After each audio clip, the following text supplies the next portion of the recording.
Morning. So it is 5:22 in the morning. I just took Lucy out for a decent little stroll here. Get my day started. Officially 72 hours in. Last night was miserable. So I would try to go to bed around 10:30. I just rolled around bed. The last time I looked at my phone was at 2:30. Alarm was set for 4:45. So rock on. This is a good example actually of just how manipulative addiction is. And for the longest time I used to use the excuse that I didn't want to feel this way and I didn't want to have to try and do 12 to 14 hours worth of work whilst going through this, and that was a way to justify continuing to do it on a regular basis. And the sad reality of it is there's always going to be a reason that your addiction to whatever substance you may be using, behavior you may be using, there's a reason you've done it for a long time, because it's very, very, very manipulative, and it knows exactly how to justify why you're doing the things that you're doing. But as someone who has been suffering from low self-worth for the majority of my teenhood into my adulthood, I think self-discipline is arguably one of the most important traits in terms of developing self-worth, because only you know what you're doing behind closed doors. And if you're doing things that don't align with who you want to be, then it's going to be impossible to change from the inside out. So with that being said, I am going to have some coffee. I'm running on like probably 1,500 calories in the last 3 days total, not each day.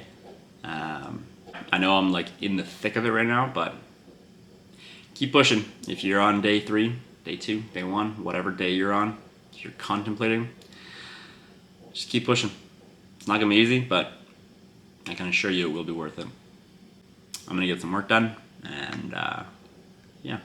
Okay, so this is kind of take 2 for the day. It's 6:10, 10 after 6 right now. So I've been up for a little over an hour now. A little chipperer than I was in the first recording. So I do feel a little bit better now. I just marked report cards for the last hour here, so I'm gonna take you on a little example of kind of what that looks like.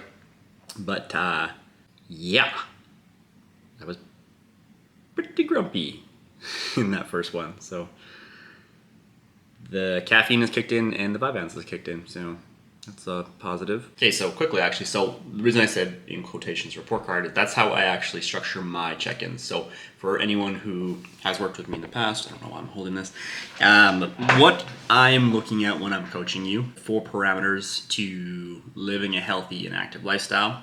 When we're looking at your food, I'm looking at your protein intake, your fiber intake, obviously for trying to lose weight and or gain weight for that matter. Calories are going to be king, but that being said, I don't necessarily like clients only focusing on the calories. By kind of having my clients look at their protein, their fiber, specifically their fiber, it kind of forces you to actually eat like an adult. And it's the whole, it kind of goes against the whole if it fits your macros, where yeah, okay, you can fit a Big Mac into your macros, but you're still going to feel like garbage because of the fact that you're lacking micronutrients. So by having, fiber be a metric that we do track, it essentially forces you to eat adequate amounts of fruits, vegetables, multigrains, lentils, all that good stuff. And then looking at your step completion and your workout completion. So how that turns into a report card per se is, 7 days a week. If you hit your protein, let's just say 5 out of 7 days, you hit your fiber 5 out of 7 days for easy math, you hit your steps 5 out of 7 days, and if you're structured as 3 workouts, you hit 3 for 3 workouts. So that would equate to 24 potential great marks for the week. So you went 5, 5, 5, that puts you at 15, 3 workouts, 18. 18 for 24. If I'm not mistaken, that's like 80-ish%. So that, in theory, would give you an A. So that's how I structure my report cards. Reason I do this is that it puts the onus of personal responsibility on the client itself. Whether it be in person or online, I have no control over what you do. So the reason I kind of implement this about a year and a half ago into my online program was that people were very deflective, more so in the online space, to be blatantly honest. Sometimes I think it's that aspect of that I've never met some of them in person before, even though we've done Zoom consults and we've talked, on an almost daily basis. The fact that we haven't had that personal in-person energetic trade-off people tend to deflect a little bit more. Whereas when I'm looking at your numbers purely from a metric standpoint like this, it takes away any sort of biases. It takes away any sort of like, well, I tried really hard. Cool. But like, if you go into this program expecting A results, you have to hit the numbers that would equate to A results, meaning that you have to hit around 80% of the totals you want to be hitting. So again, what this does is it allows your efforts to match your expectations, because if you do a 16-week program with me and the goal is weight loss and you average, a C minus over that 16 weeks, and then at the end of 16 weeks you're upset with me that you haven't lost any weight, well, sorry, Karen. Sorry, all the Karens out there, but it just comes to mind. But sucks to suck. Like, you have to put effort in on your end. If you expect A or A plus results, but you're only willing to put in C minus effort, tough luck. So we're like an hour or so into check-ins, and by we, I mean obviously myself and the most important one, Coach Lucy. Gosh, she's so cute. But what I'm going to do here is I'm going to highlight one of my clients. She's been with me for a year and a bit now at this point. And truthfully, she's a rock star. New nickname for her is the Consistency Queen. So hopefully she watches this. But yeah, in all honesty, I want to give her a lot of props because I know that she's been on quite the journey these last couple years. I think she's down in her journey because she started a year and a half or so before actually starting with me. She was living in BC. I want to say she's down 40-ish some pounds, give or take. The biggest thing that I appreciate with Caitlin is she is extremely coachable. If I suggest something, she tries it. She's not standoffish about it. I've never put something in her program, whether it be meditation practices, whether it be journaling practices, always open to trying it. She's been coming to breath work each and every month since we started doing them at the gym. And honestly, it's inspiring to watch and it's inspiring to be a part of. And her and I have some really awesome conversations. And truth be told, those are the clients that I want to work with. I don't want to connect with people on a very surface level. It's not what I'm here for. I want to actually be in a position where I can leave a large impact on your life in a positive way. I don't think that's egotistical. I think it's more of the empathetic and compassionate side of me. One thing I was talking about, this is kind of a side tangent, but I was talking to Jess about this yesterday because she was a little bit worried about AI and AI coaching and things like that. And one of the things I told her was that 100% there's going to be people that want that. There's already apps out there that people can have auto-regulated that changes your numbers for your food and your steps. And the reality is that no AI and no robot is ever going to be able to replace the level of care that I can have with someone. And one of the biggest things of being a human, there's a couple, but feeling seen, feeling heard, feeling validated.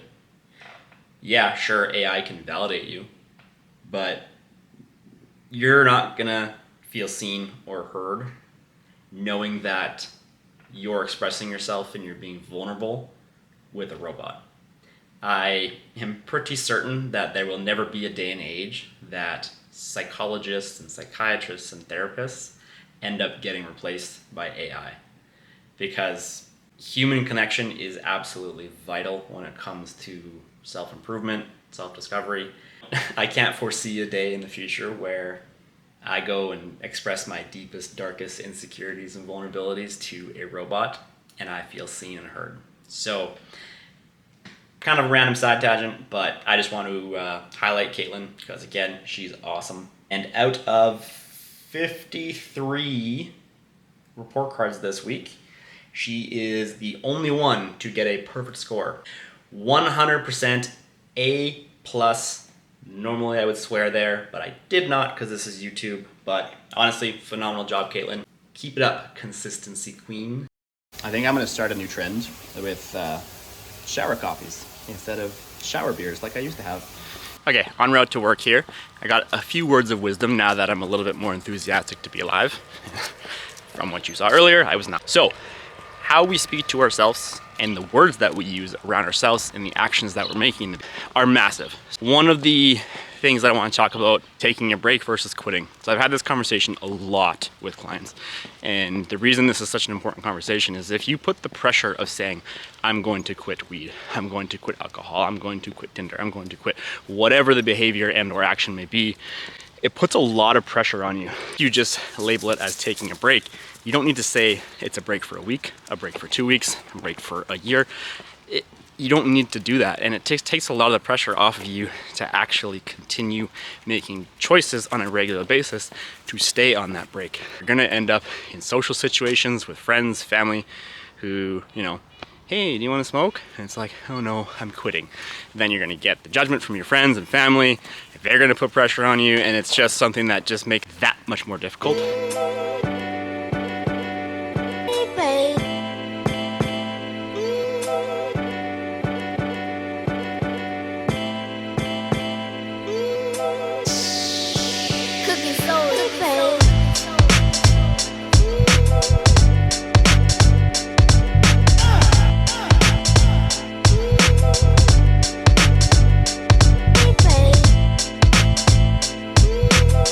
Make sure to zoom in on your cool black eye. Yeah. Show people how tough you are. Look at that guy. I think he's an MMA fighter.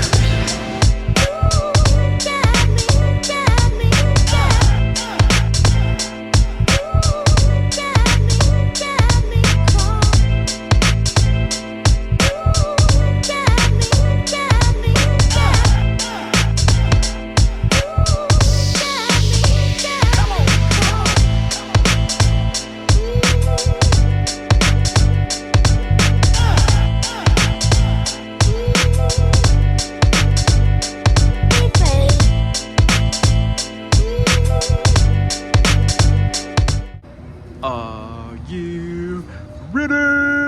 Let's see if she remembers her stick out there. I'm sure she will. Yep.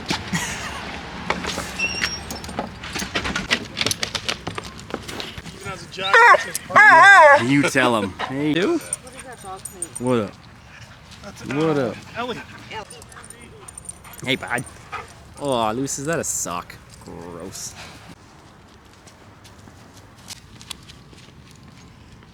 Okay, I just got home. It's 1:30. So many learning curves, this whole vlogging thing. It's gotten quite a bit colder out, and I didn't walk with the lens thing on. And I feel like my camera's lens is dirty now. So hopefully the quality is not garbage, but yeah, check-ins are all taken care of. I got still a bunch of responses and whatnot, but I got a couple programs to make. But I think I'm gonna treat myself to a Starbucks, which means that someone's getting a pup cup. I don't care what anyone says, but the Toyota 4Runner is the ultimate dog dad mobile. Welcome to Starbucks. My name's Jay. How are we doing today? Good, how are you doing? Also get a pup cup too, please. No. Perfect, thank you. What are we getting, Luce? Can you see my breath? It's getting nipply out here. There you go.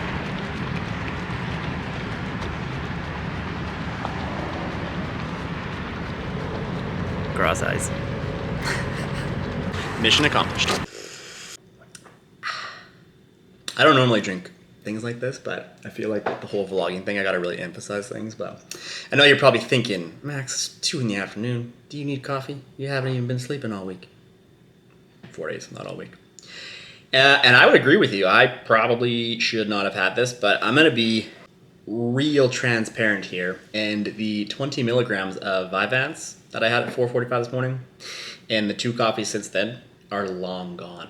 So it's not ideal, but it is what it is. I've got probably 2 hours of programming to do, and then I'm going to start editing this. And oh, that's where I was going with this. So I've decided, since I already kind of hate my life right now, and I say that in the most undepressing way possible. It's just the reality of withdrawing from substance of any kind. But I decided, because I've actually been saying that I've needed to do this for quite some time, as someone who, I feel like most people in the fitness industry have this. We tend to abuse coffee, or caffeine, I guess, in general. So I've decided, since I'm already withdrawing, actually have my first challenge on the channel. And the first challenge, well, I guess technically second challenge, because quitting weed is a gigantic challenge. Personally. So the second challenge, I guess I should say, is going to be no caffeine for a week. And I'll be honest, it's been a much longer period of time that I've had any sort of tolerance break from caffeine than it has been from cannabis. So it's pretty much only my clients and coworkers watching this right now. So if I am a miserable see you next Tuesday, I can't say that on YouTube. For the next week, I apologize. Please still love me. Can't believe I just announced this publicly, because that's gonna suck.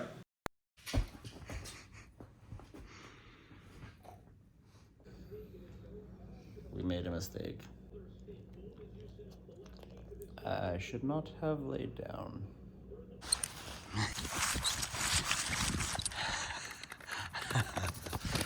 You're gonna be busted. Busted.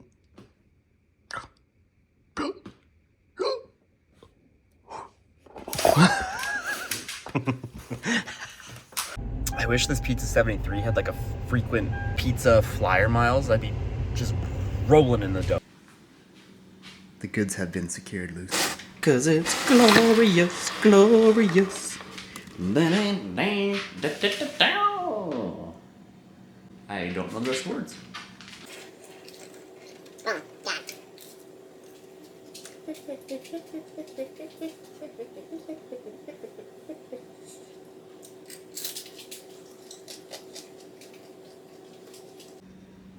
Ready? Whoa. What an athlete. Okie dokie, folks. I feel like I went through a tidal wave of emotions today. If you make it all the way through this video, you're a champ. And that's day 4 in the books. What do you think there, doggo? I'm gonna finish editing this. It is 10 after 8. And then I'm done. I'm done. We're done. So yeah, I'm gonna wrap this up. If you made it all the way through, appreciate the hell out of you. If you can, please comment, like, subscribe. It helps a ton. Not to be a douche, but if you're gonna leave a comment, please do it in the comment section. I shall see you tomorrow for what is probably going to be the beginning of a very challenging week. Sans caffeine and THC. So stay tuned, and hopefully the appetite stays around. I do intend on showing my meal prep and all that good stuff, but obviously I need to have an appetite for that to be necessary. Hopefully I can get back in the gym the next couple of days here too, and I'll kind of go over why I haven't been working on the last couple of days. But regardless, I hope you have a fantastic rest of your Sunday night, and I will see you tomorrow.